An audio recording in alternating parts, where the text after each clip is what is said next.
Welcome to the Global WarWatch Network.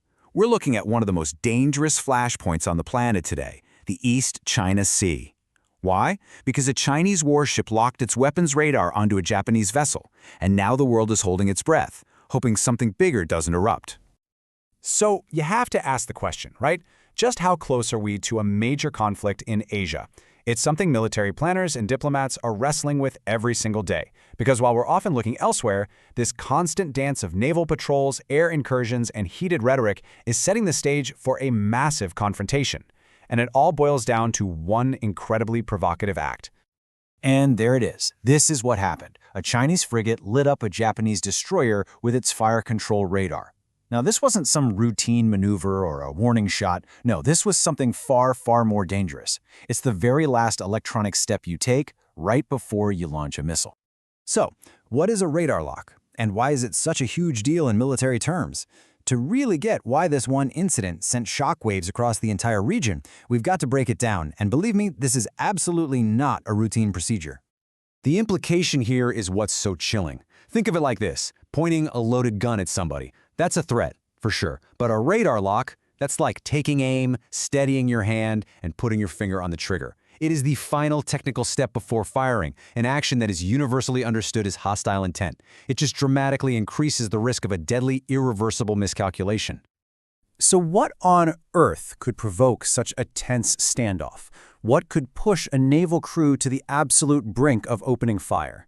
Well, the answer lies in a small, uninhabited chain of islands that sit at the very heart of this entire conflict.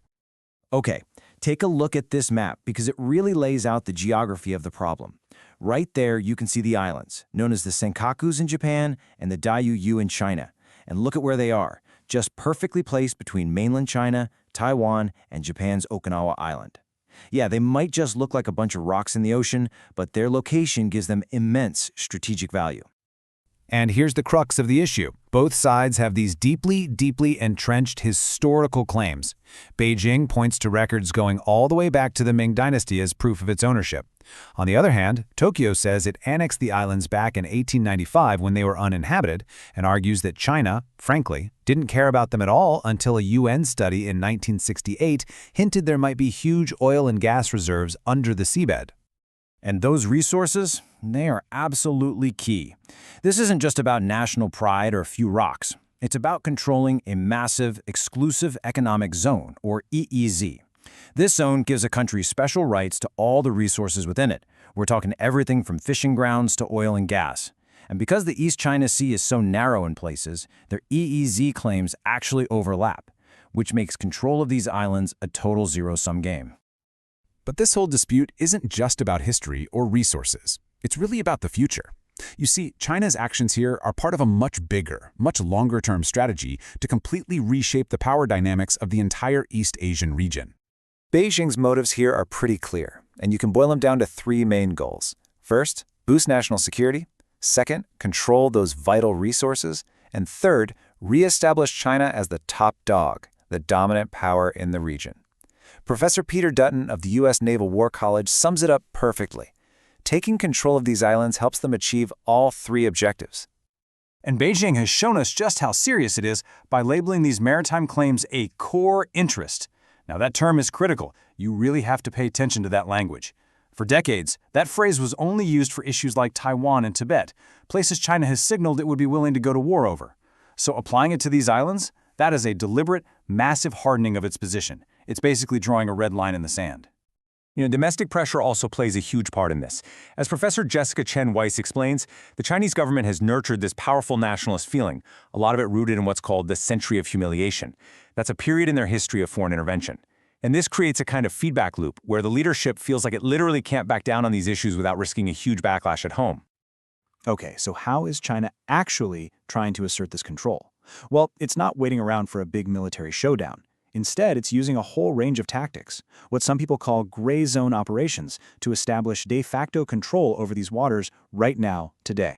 China is waging this campaign on paper and in law. I mean, they're submitting their maritime claims to the UN, they're putting the disputed islands on their new passports, publishing official documents that claim indisputable sovereignty, and even passing local laws that let them board foreign ships.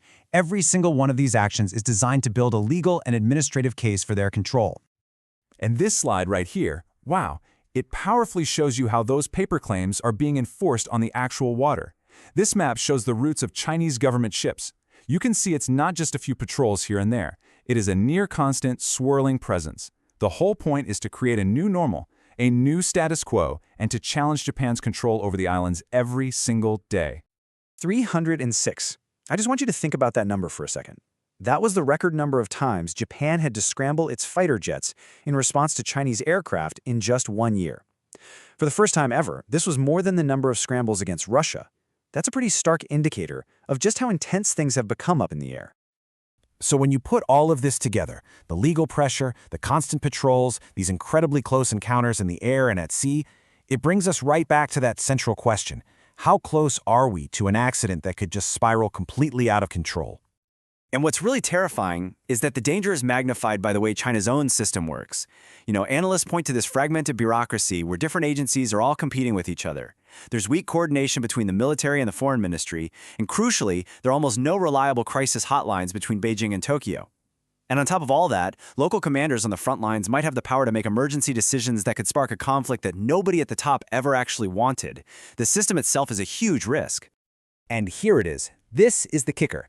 This is why a regional dispute over a few tiny islands has massive global implications. The United States has a mutual defense treaty with Japan, and American administrations, one after another, have made it crystal clear that this treaty covers the Senkaku Islands. So, an armed attack on these islands could trigger a U.S. military response, potentially dragging the world's two largest economies into a direct conflict.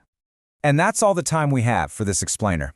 The situation in the East China Sea, as you can see, remains this incredibly delicate balance of pressure, nationalism, and high-stakes diplomacy, where just one misstep could have consequences for the entire world. Thanks so much for watching. If you've found this analysis useful, please help us keep shedding light on these critical issues.